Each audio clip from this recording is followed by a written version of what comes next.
All right, here we go. This is Jose Trujillo. I hope everybody's doing well. This is Art Marketing Tuesday. I'm working on some listings here.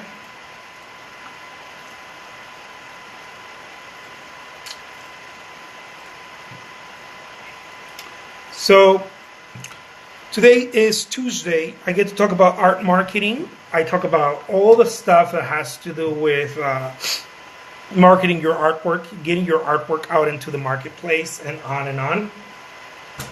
First of all, marketing your artwork and getting your artwork into the marketplace sounds like it's the same, but it's not. Okay. Got my Starbucks. Didn't put any sugar. I feel a little bit like, man, I need some sugar in my life. How's it going, Megan? So, why do I say that I have a super messy shirt right now? I'm doing some artwork back here, some small paintings. So what do I say that marketing your artwork and putting your artwork in the marketplace is not the same? Because one of them is you put it in an attempt to generate leads, right, for people to go to you, and the other one, marketing, which is it's a push. Yeah, one's a pull. Putting your artwork in a marketplace is a pull, and marketing your artwork is a push. But it can get complicated, so I don't want to get complicated on this. Anyways, the only reason I said this is because I talked about it right now. But I want to talk to you guys about marketing message, art marketing message. Some of you guys have asked me, DM me. That's how we communicate here, like DM. Have asked me about how do I know what my message in art is? What type of message should I do? What type of message what should my message be about? And well, I believe that it should be original and it should be yours, and it should be like, I don't disagree with any of what the gurus out there are saying. Okay? I believe your message should be like strong. It should be original. It should be, all the good stuff that people say out there. However, it's been my experience that in an attempt to try to make the message original, strong, concise, and on, or defined, most importantly, a lot of people want to define their message. Like, what am I about? Am I the happy painter, like Bob Ross? Or am I, I don't know, the indie painter, or like my shit's all over the place. I'm like philosophical and this and that and marketing. Like, what's my message, right? I believe that your message won't get clear until you get plenty first. I believe in the rule of plenty. By the way, this has already been. There's been studies on this. I'm doing plenty first. There's been studies of it. I don't know what colleges did, but I read in some articles that it is more important to do plenty than trying to get good first. And they've done countless studies on this. So I think that's the way to go first. Like, not thinking about what your message is, but just start talking. How's it going? Start talking about anything and everything. Like your message won't come. It's like trying to figure out, like, let's see who Oprah is when Oprah just started. Like, Oprah right now and Oprah 20 years ago, it was a completely different thing. I love that. I'm the keep it real, positive artist. I love that. Thank you, Megan. I love that. Keep it real. Hammer artist. They didn't put enough sugar on this thing. It's probably a good thing for me right now. So I think that it's unfair to try to put that type of weight. Hammer time. It's unfair to try to put that type of weight on ourselves. When we're starting out, we want to find out many things. We want to find out, what is my artwork about? First of all, what's my style? What's my theme? And on, right? We do that to ourselves. Which is cool, but it's not fair. It's totally unfair to put so much weight in the beginning stages. And I think that's one of the reasons why a lot of people. Uh, I'm I'm assuming, but you know what they say about assume, right? Uh, but based on my experience, this is why there's days that I'm like, man, I don't even know what the hell I'm doing. But it's because I'm trying to put all this weight. See, I'm trying to organize before. And this is the killer of projects. It's the killer. It's like the suicide of, this is totally nuts.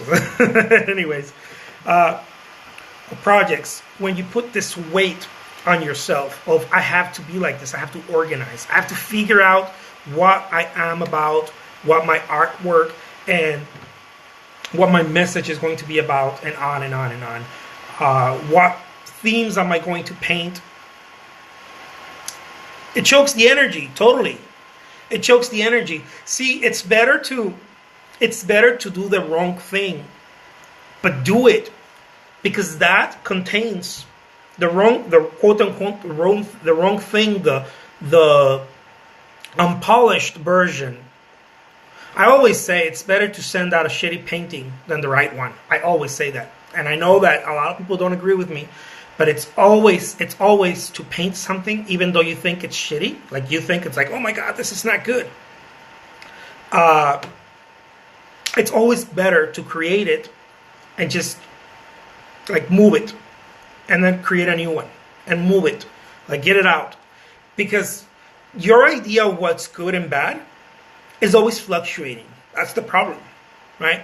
Your idea of what your message is will always be changing also. Again, like Oprah today is not Oprah 20 years ago, 10 years ago, 5 years ago. It keeps changing, right? It keeps changing. Later on, we're going to find that Oprah is probably going to be like Maya Angelou. She's going to be like one of those saints, walking amongst us.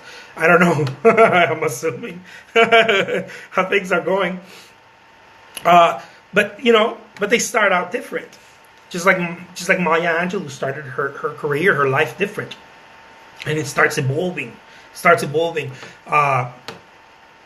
That's why the beautiful teaching of the lotus, right? In many human beings, we start out with a rough start. Our artwork sucks. Well, the teaching of the lotus is that you start out in the mud. The lotus flower starts out deep in the mud, and then this flower comes out. This flower blooms out of that, but it starts out in the mud.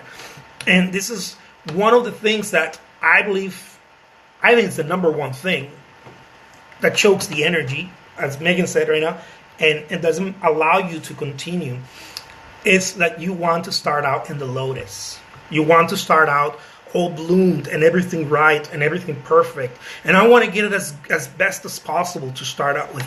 And this is the killer. It always, I already know when I'm talking to someone and they're like, okay, well, when someone gets complicated from the start, I already know it's like, I've done it enough that I'm like, this person ain't doing anything.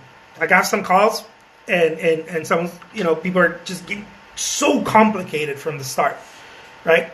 And one thing is to have like bad data where we're like, oh, okay, well, what do I do? I'm going to get complicated. That's bad data. And another thing is to be like, okay, look, you're getting complicated. A, B, and C. This is a simple way to start. And then they make that complicated. It's like, oh, I know what's going on here. You're going to have to go through some pain to get going. Sadly, right? Like human beings, we go through pain to get going. I don't know. It's just the way it is. But when we do our marketing messages, guys, when we try to get our vision, our name, our brand, whatever you want to call it, it really is just your brand. Spiritually, it's probably your vision, right? Your expression. But it really is just your brand. Exterior, right? Outside of yourself. When we do that, when we take this our brand to the marketplace, when we're doing this, we almost kill it right before it leaps. Almost always. And I see this over and over with different artists. I saw this in myself, and I didn't do it once. I didn't do it twice. This is how come I talk about this shit, because I've done it. I didn't do it 3 times, 4, 5. I've done it dozens of times where I'm like, okay, I'm going to get this started.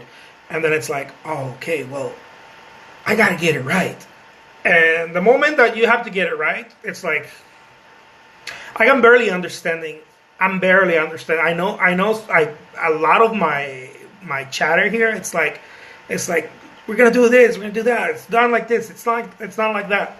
But I'm learning as I'm going. I'm learning. I'm not in any place where I'm like, oh, I'm gonna be up here and I'm gonna talk down to, you know. No, I'm just realizing I do a lot of mistakes, and I know if I'm doing a lot of mistakes and I'm somewhat in a flow where I'm generating opportunity and I'm somewhat in the flow. I know that a lot of people out there are making a lot of the same mistakes, and that's why I talk about them. I mean, why keep them? Why not share them, right? And I believe that, I believe that the moment that you start thinking about what your thing is, like it's a good thing, right? It's a good thing to think about it. It's a good thing, but in the beginning, it's not the right strategy. Like you want to be able to think about it, but keep moving. And most don't know how to dance that way. Most don't know how to whistle and walk, I guess. I don't know. I used to work construction. I used to work remodeling when I was young, right after high school, because I come from an immigrant family, so everybody worked. There was no effing around, right? Everybody worked. And I was in high school, and I used to get out of high school and go work with my brothers, and they did remodeling, heavy work, a lot of heavy work, hanging sheetrock and stuff like that.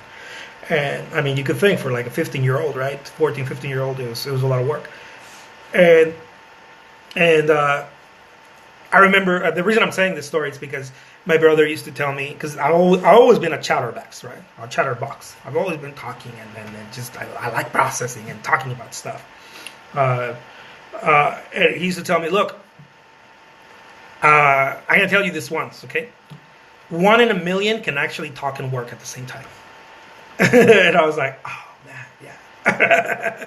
Because I would start talking, right, and I would drop the hammer and start talking and start like thinking about how I was going to hang something or whatever. And I remember him teaching me this valuable lesson. He's like, dude, only 1 in a million people can actually talk and work at the same time, and you're not it, right? And so it brings me back to my point that I was trying to make. Look, guys, only 1 in a million can actually start preparing, okay? Creating a structure, getting it right, and getting it going at the same time. Most of us don't know how to do that, guys. Most of us will sit there and we'll look at it, and then we'll stop, and we'll get tired, and then we'll turn it off. Most of us don't know how to do that.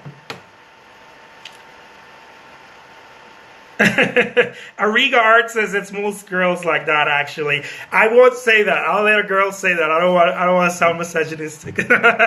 So my wife is in the other room. I could never get away with saying that. But you know, both ends up. But but we try to get it right.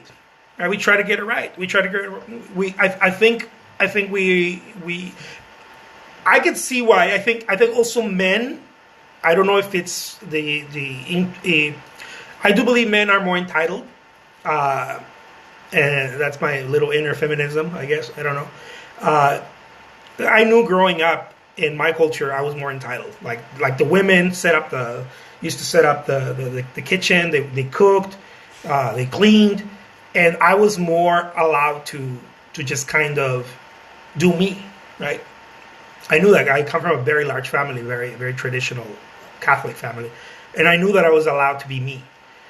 And I knew how much more of a first-class citizen I was compared to the rest of my siblings, right, my sisters. And I knew that from early on. And I think that based on my upbringing, with that entitlement of you're the sort of a machista, right? You're the man. You're not going to be doing this, labor at home.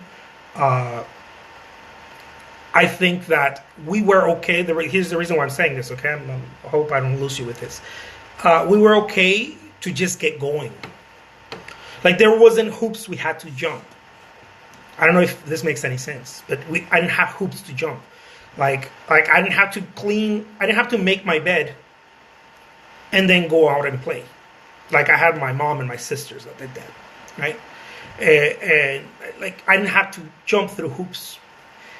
And I think that may play with some of it. I don't know, but I know in society we have hoops to jump, and this, and I think that we are ingrained to have these hoops, right? We're ingrained. It's in our minds. Like, oh, okay, I'm going to do a YouTube video, right? I got to go and get ready. I have to go look really good. And so I'm not judged, right? Because society judges me different than, than other people or whatever, right?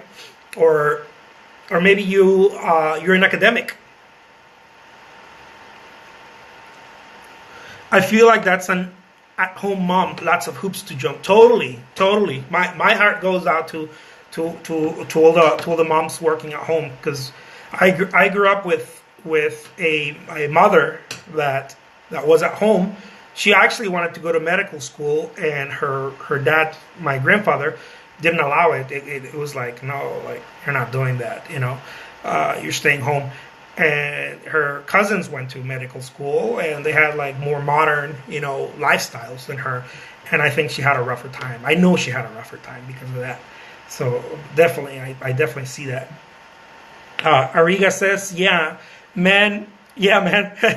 My husband, when he's doing something, he didn't listen to me, but I can listen and watch TV and do my job and answering him.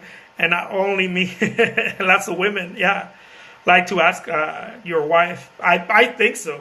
I think my wife would definitely agree with you guys. My wife definitely has her hands more full than me, and that's a weight that me as a man I'm trying to work on, because there's certain entitlements, right? That I know that she takes care of our son and the school, the grades, the classes, and all of that. And I'm sort of over here like, oh, I'm trying to make a living for us. But she's also working as hard as I am, if not harder, because she's got all this other stuff, all these other hoops, right? All these other hoops. Just today I was stopped. I was giving a ticket, right? Because I was like speeding. And I was stopped. And the cop asked me for my insurance. And I didn't know where the insurance was, right? My wife is like, here. I was like, oh, I would have never found it. Like, stuff like that, like, you guys are magical. Stuff like that. I thought about it, and I was like, oh, man. If I would have been here, I would have been looking for insurance. The cop would have been pissed off, and on and on. Totally. It's a team to make a family life. Totally.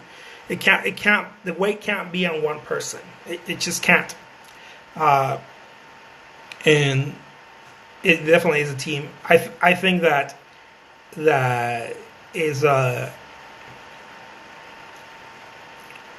I think that the dream, right? Because I think that everybody has their dreams. They needs to the person having the dream. In this case, me being the artist and being like, oh, my dream, I'm gonna do this, and then I'm gonna pool, right, the dreams of my wife and the dreams of my son and the dreams of my family or whatever, right? The dreams of the people around me. I'm going to help them. How's it going, Stefanix? I'm going to pull them and I'm going to make them work. I think the person with the dream has to, I feel personally, you have to work hardest than everyone else. And I know that I fought short many times on that. I know in my case. And I love that. Megan says, when my husband gets a raise, I consider it mine too. Totally. You've definitely contributed to it. When I have a great month, I thank my wife, because I know she contributed to it every step of the way, every inch of the way.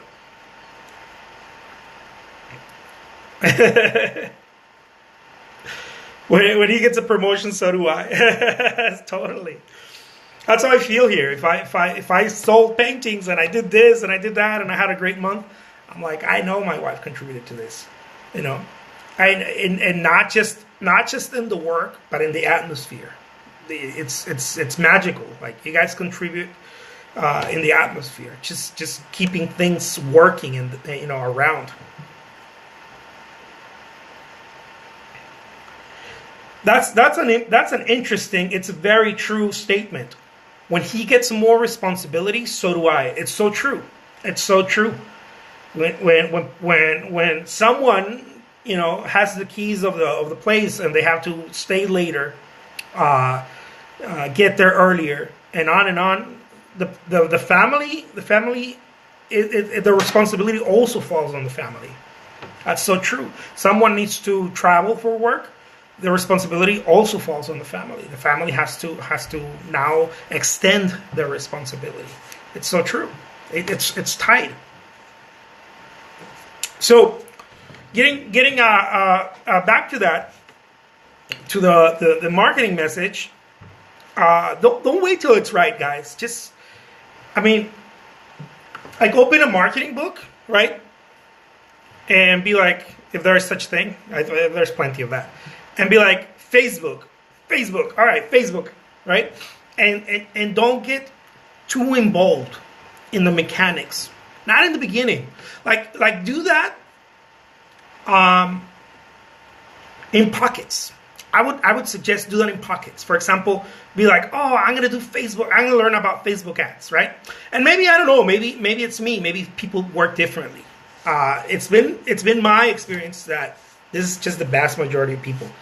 Like, if you're gonna learn about Facebook ads or whatever, be like, I'm gonna take this 10 minutes to read about Facebook ads. I'm gonna read an article, because one, information, it's the same information everywhere else. It's like the same thing. You're not gonna, like, if I tell you about Facebook ads here and then you go read about it, it's the same damn information. It's the experience that it's different, and no book teaches you the experience. No book can ever teach you experience. The experience is different. So the experience is what makes you tweak things and get better at it. So that's why coaches that teach this stuff, if you get close to a coach that does it, there's coaches out there that do it. They're expensive.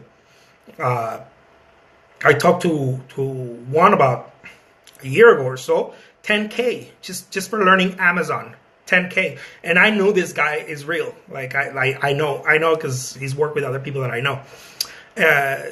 $10K just to work with this coach to teach Amazon drop shipping, right? Just to teach Amazon drop shipping, because they're teaching you the experience. They're not teaching you the info. There's a lot of info out there. There's like mechanics info. Like, this is how you set up. This is how you do it. And oh, okay, cool. But when you have a coach or someone that's teaching you the experience, they're actually holding you accountable to it. It's a whole different experience. It's a whole different thing. And some people need them, some people don't. I didn't need one for eBay. I did it myself. It was a hell of a job. But regardless of whether it's a coach or not, it's like me going, I tried to get one of those exercise coaches. How's it going, Shanaz? Jen Ferguson _art says it's so true. Totally. I tried to get one of those personal coaches. I didn't like the person. Neither did my wife. But I'm probably gonna get one, soon. I don't know. But I realize that regardless whether I do it with someone or I do it myself, right? The work is not going to go away. It's the same amount of work, if not more, if I do it with someone else. What I do, the reason why I've been wanting to get a personal coach for doing some getting muy guapo, doing some exercise, it's because I know the person's going to hold me accountable. The person's going to be like, dude, it's time, or they're going to be knocking on the door, or whatever. I'm going to be complaining. I'm going to be like, but it's the accountability that I'm trying to pay for. It's really that. And this is something that I've learned early in my career. Accountability is everything, and sometimes we don't have it. So sometimes people pay for someone else's accountability to show up and drag you. And I mean, that's why the army works so well with so many people, because they give you accountability. Like, they hold you accountable to another level. Anyways, so there is a lot of information on how to do things. There's a lot of information on how to do Facebook ads, Instagram, and this and that. That's all well, but I would suggest, look, read a little bit about it, and read 10% and implement 90. That's what I would tell you. Read 10% and implement 90. Like implement, and then gather data. When you gather data from it, though, you're going to be tempted to back out. This almost happens to everybody. When you gather data, you're going to be tempted to back out. Don't back out. Gather data, okay, and just store the data. What I mean by gather data is you're going to do Facebook ads or Facebook whatever, right? And you're going to be like, oh man, there's no really ROI. Or I noticed that if I posted this cute little picture, I got 100 likes, right? Versus I posted this one and I got 1,000 likes, right? Gather that data, but don't swear by it just yet. Because once you start swearing by data, when you start going like, okay, well, I'm going to post another one of those pictures again. And then you do that and it doesn't work, you're going to start getting confused. So always gather data, but put muscle first. Muscle is more important. That's why I say like study 10%, but do 90. Gather data and continue to do 90 as if you don't have data. Continue to act as if you don't have data. And over the time, that data, you're going to start implementing it, but continue to act as if you don't have it. It's a weird little thing, guys. It's a weird little thing because most of us, we gather data and we're like, this is why a lot of people are like, oh, Facebook doesn't work, or Instagram doesn't work, or I don't know. I don't think people are saying that yet. In a while, they're going to start saying that. Or YouTube doesn't work, or whatever, eBay doesn't work. The people that say that, it's because they gathered some data, they got burned, they gathered some data, they feel like they overworked, and then they got burned, and then they didn't continue to go with massive push. Now they're cherry picking their way through. And you're not gonna move forward cherry picking your way through. I hope I'm making any sense to anyone out there. This is Marketing Tuesday. Guys, go hard before you start thinking about it. Don't wait till it's right. Don't cook it first. Don't cook it. Don't wait till it's perfect. It's never going to be perfect. It's an illusion. It's an illusion, and it hunts us all. It messes with everybody. It's an illusion. It's like, oh, okay, I'm going to paint really great paintings. I'm going to put really great frames, and I'm going to do great business cards, and on and on and on. And when all of this shit is ready, then I'm going to go into the market. It's the killer of dreams. Going to the market, even if you have no frames, even if you have no, I don't know, even if your skills are not complete where you feel like they should be. Like, go into it and then learn in the way.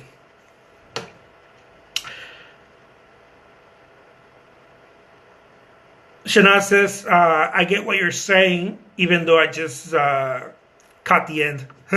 Totally. I love that, Shanaz. Well, thank you guys. Take care. I will be talking to you guys soon again. And keep hustling it. Keep doing whatever you need to do to move forward. And, my whole commentary here is don't stop. You will be tempted to stop. My whole commentary, the whole thing I talk about here is don't stop. Don't even stop to look at it. Paint it, get it out of the way. Don't even stop to reread your statement, your bio. Don't proofread that shit. Just write it, get it out. And then later on, someone's going to be like, oh, run-on sentence, misspelled the word. By the time that happens, you've already made the gallery show. You've already sold a painting.